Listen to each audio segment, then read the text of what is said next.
हाय, good morning students. आज हम class 8 में पार्ट 5 पर्यावरण के विस्तृत वाले प्रश्नोत्तर को पढ़ेंगे और समझेंगे। चलिए क वाला देखते हैं।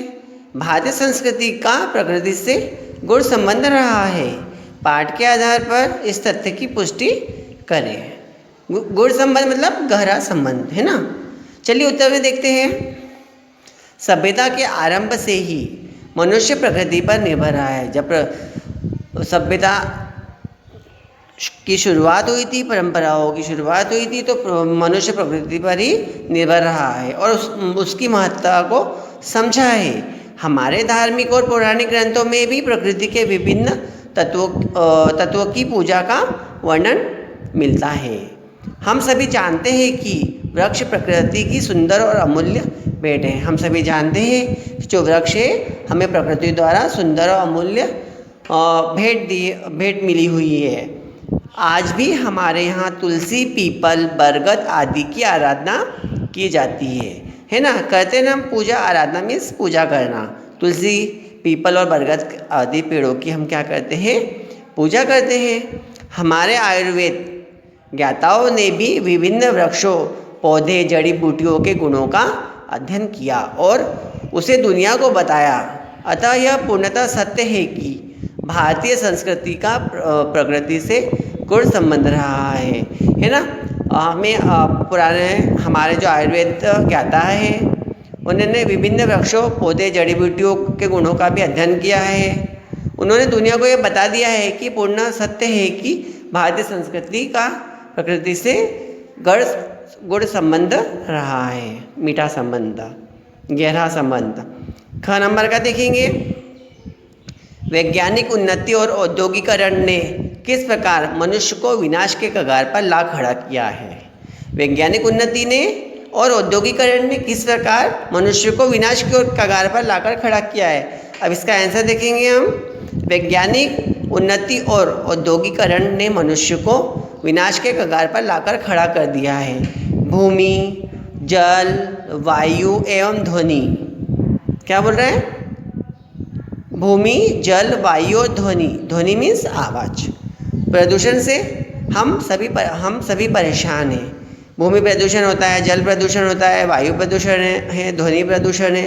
इन सभी प्रदूषणों से हम क्या है? बहुत परेशान हैं। ये हमारे कल कारखाने, वातावरण आदि को भी बुरी तरह क्या करते हैं? दूषित करते हैं। वहीं दूसरी ओर जगह के अभाव में लोग जंगलों और पेड़ों को भी थोक के अभाव में काट रहे हैं, है ना। आजकल वृक्षों, जंगल के पेड़ पौधे भी कटते चले जा रहे हैं, जिससे हमें हमारा ऑक्सीजन लेवल कम होता चला जा रहा है। पेड़ पौधों से हमें शुद्ध वायु मिलती है कि नहीं मिलती है? हाँ। जिससे पर्यावरण असंतुलन खतरे की सीमा पार कर चुका है। इस प्रकार धीरे धीरे न केवल मानव जाति बल्कि समस्त जीव जंतु का अस्तित्व भी खतरे में है। पेड़ों के कटाई के साथ साथ मानव के साथ साथ जीव जंतुओं का अस्तित्व भी, जीवन भी क्या है? खतरे में है। देखिए अब इसमें जनसंख्या वृद्धि जंगलों के विनाश का कारण बन रही है। कैसे? उत्तर देखेंगे। जनसंख्या वृद्धि के कारण रोटी, कपड़ा और मकान आवश्यकताएं बढ़ती जा रही है। किसके कारण? जनसंख्या वृद्धि के कारण रोटी, कपड़ा और मकान की आवश्यकताएं कैसी होती जा रही है? बढ़ती चली जा रही है।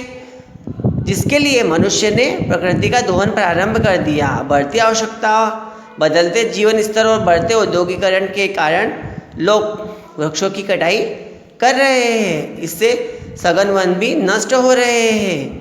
जंगली जानवरों के रहने खाने का संकट गहराता जा रहा है। यहाँ तक कि पहाड़ों के पेड़ पौधे भी काटे जा रहे हैं। इस प्रकार जनसंख्या वृद्धि जंगलों के विनाश का कारण क्या हो रही है? बन रही है। घ नंबर का देखिए। वृक्ष विहीन पहाड़ किस प्रकार मनुष्य को नुकसान पहुँचाते हैं? उत्तर में देखेंगे। वृक्ष विहीन पहाड़ों, जब वृक्षहीन मतलब जिन पहाड़ों पर वृक्ष नहीं होते उन पहाड़ों को वृक्ष विहीन पहाड़ कहते हैं। पहाड़ों पर जब तेज वर्षा होती है तो वर्षा का पानी काफ़ी मिट्टी बहाकर ले जाता है। जिससे बड़े बड़े पत्थर भी खिसकने लगते हैं। इस मिट्टी और पत्थरों के कारण नदियों का जल बढ़ने लगता है ना।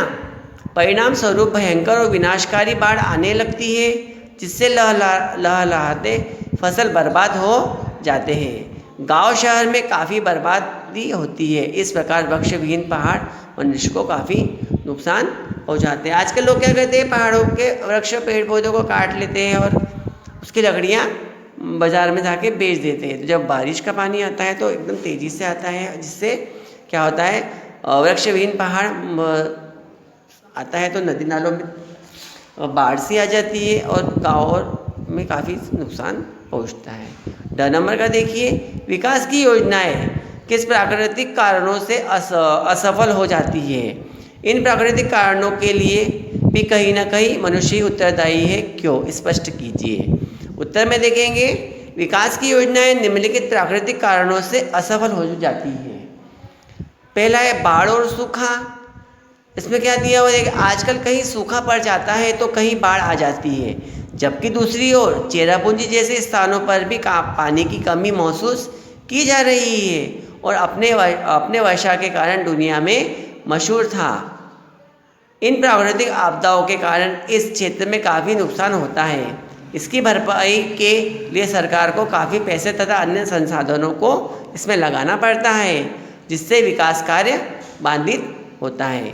अब देखिए, भूकंप, यह अनायास आने वाली प्राकृतिक आपदा है जिसमें जान माल का काफ़ी नुकसान होता है। ऐसे में सरकार सरकारी खजाने से मदद करती है और इसका बुरा प्रभाव विकास कार्यों पर पड़ता है। तीसरा ऑप्शन है समुद्री तूफान या सुनामी। दुनिया का 3 भाग पानी से घिरा है। हमारा देश भी 3 और समुद्र से घिरा हुआ है। इसमें सुनामी या समुद्री तूफान अक्सर आते हैं। इससे भी काफ़ी जान माल की क्षति होती है। इस नुकसान की भरपाई के लिए सरकार और गैर सरकारी संस्थाएं विकास कार्यों के लिए सुरक्षित धन का ही प्रयोग करती है, जिससे विकास कार्य क्या होता है। यदि हम गहराई से देखें तो इन सभी के लिए कहीं ना कहीं मनुष्य ही जिम्मेदार है। मनुष्यों द्वारा पेड़ और जंगल काटने के कारण भूस्खलन का होना, बाढ़ का आना, सूखा पड़ना, दूसरे बेहताश बढ़ती जनसंख्या जो धीरे धीरे सब कुछ निगलती जा रही है।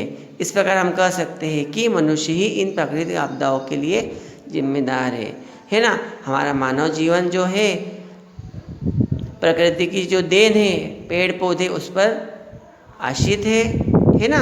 उसके बाद पेड़ों से हमें कई औषधियाँ, खनिज, अमूल्य पदार्थ प्राप्त होते हैं।